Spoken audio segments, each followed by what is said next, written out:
you get to a point where no one's paying you attention anymore, no one's paying you compliments. So you're like, oh dang, I'm really sad.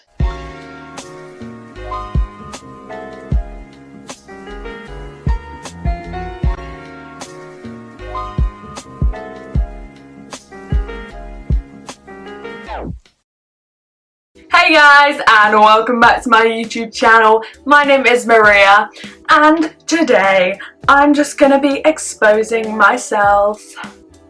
We love it. But before we get into the video today, subscribe down below, make sure you leave a like, leave a comment, and make sure you follow my socials that are also linked down below. So today I am talking about things I do for validation or attention.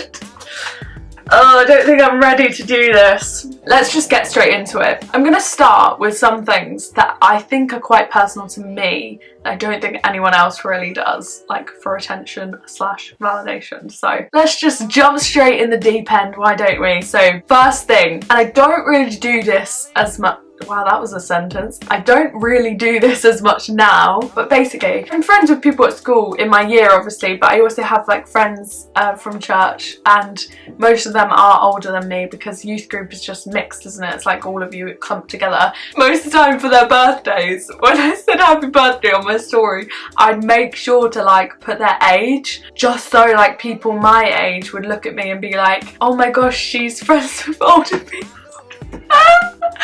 Like when I must have been 14 still. My friend turned 16. I was round hers for a sleepover and I took a photo of her next to the balloons and put it up like saying happy birthday. Just so everyone would see that I'm friends with a 16-year-old and I'm just so cool. Like, how stupid is that? Like, don't even ask me what was going through my head. That's ridiculous, isn't it? But anyway, let's just move on. Second thing I've done, I used to like post photos with my siblings where I looked really nice, just so people would be like, oh, she's really pretty, without me coming across conceited because I wasn't putting up a post of just myself, like I was doing it with a sibling there. So someone would be like, oh, that's really cute and she's really pretty, rather than, oh, she's really pretty and conceited by putting a selfie up. I know that's ridiculous anyway because everyone puts selfies up. I don't even know what that was about, and the reason I don't do that anymore is because I don't really care how I look on photos now. I'll put up photos of my siblings all the time, but I'll look trash in some of them because it's just like, who cares anymore, like honestly. Who am I trying to impress, you know? But yeah, I did used to do that. It was very real and very weird, just strange. Another thing I used to do, because I don't have a job anymore, I used to post photos of my job. So I was like working with my brother over summer, like on a pizza van, not last year, year before, and I would literally like put photos all the time on like Snapchat and Instagram just of the workplace. It's such a weird parallax with social media, because like you want to share your life with people, but it's hard to do it sometimes without bragging. Like it's hard to do it sometimes without going, look at me, you know?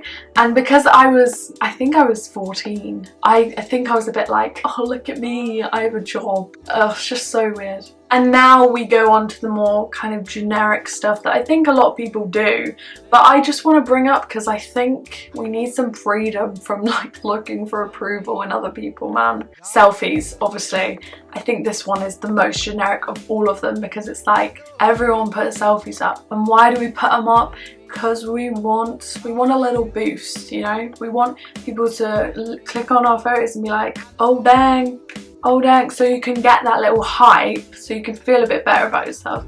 But when you put a photo up and you get a certain amount of comments or whatever, once it's all over and the comments stop rolling in, you just want to put another post out there because you want people to validate you again. It's like an endless cycle, isn't it? Like you just get in this rut of like relying on other people to supply us like joy and just to make us feel good and feel better about ourselves. Another thing, again, this is quite generic, reposting certain Instagram posts. In the past I have actually done this to get certain people's attention. To say I like somebody, I would put posts up that will get their attention, so they'll be like, oh, she's into this certain hobby. Oh my gosh, I don't know how to form words. I feel so embarrassed and no one's here.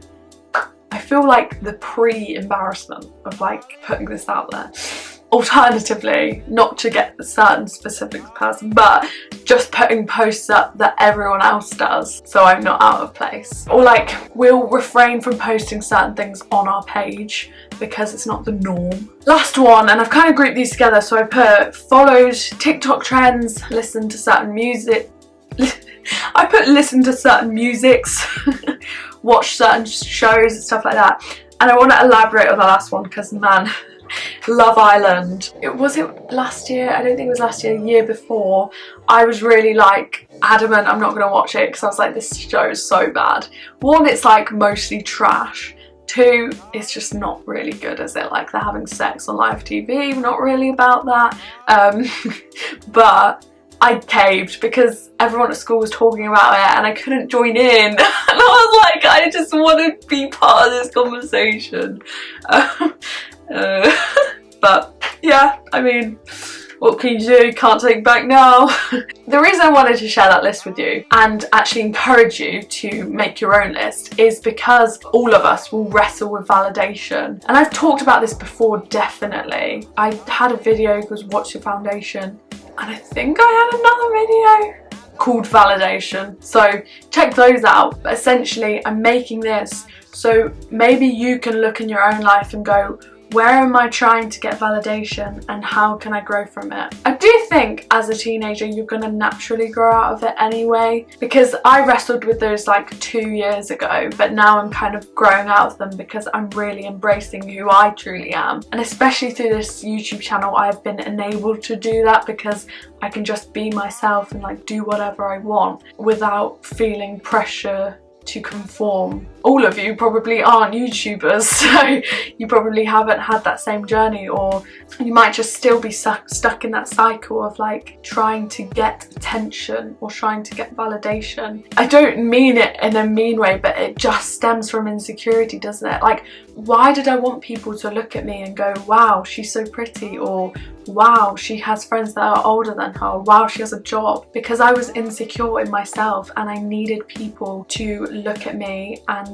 respect me or desire me. I hate saying that, but I mean, I think most of us want that. Like, that's why we put so much of our bodies on display. And yeah, like, we want people to just look at us and to put that stamp of approval on us and be like, you're sorted. It's such a hard thing to wrestle with. I think it is one of the biggest things you have to go through as a teenager, as a person in general. I don't really have much advice for it because I think it was more of a spiritual thing, like God teaching me stuff and me embracing who God has created me to be, so I had freedom from like trying to seek validation. In saying that, I do think you can make efforts to try and combat it. Like I said, making a list. Make a list of stuff that you look at and you're like, man, I probably should cut these habits out, they're really unhealthy. Because whilst you will get attention from people from doing those things, because it's guaranteed, it's not gonna last. And that's what I said about the selfies. Once you put one up, you just gotta keep them coming, because otherwise you get to a point where no one's paying you attention anymore, no one's paying you compliments, so you're like, oh dang, I'm really sad. So you have to deal with that first and you have to push through it. Like, it's not easy to not be wanted, it's not easy to not be desired, it's not easy to go without people complimenting you or go without people validating you. That's not easy, but once you push through that, you're gonna come out stronger, aren't you? Like, you're the one who's gonna come out stronger, because you can go, I'm fine, I don't need your stamp of approval. I'm so content and happy with and in myself that I can do whatever the heck I want to and not feel pressured to conform or conceal who I am. I am quite passionate on this. I think this is a very important topic. So if you are really wrestling with this, like trying to find validation in things that don't matter, or you've noticed those habits in your life and you want to change them, just have a chat with me. Like I said, socials linked down below, so you can come talk to me or start a conversation in the comments. I don't mind. But yeah, I would encourage you to make a list, recognize those habits and try to eliminate them, and remember that it is pointless chasing other people's acceptance, because then you're gonna die from their rejection, aren't you? And that doesn't mean like physically die, but when you chase people's acceptance, when it runs out, you're crippled because you've been chasing it that whole time. That's a Lecrae quote, by the way. He's brilliant. He's actually on fire. It's amazing. But I don't even know what I'm talking about. That's pretty much it. Thank you so much for watching. You are truly incredible and I am so grateful you are here. Make sure to check out some of my other videos. Yeah, I'll see you next Friday. Beautiful people. Peace out.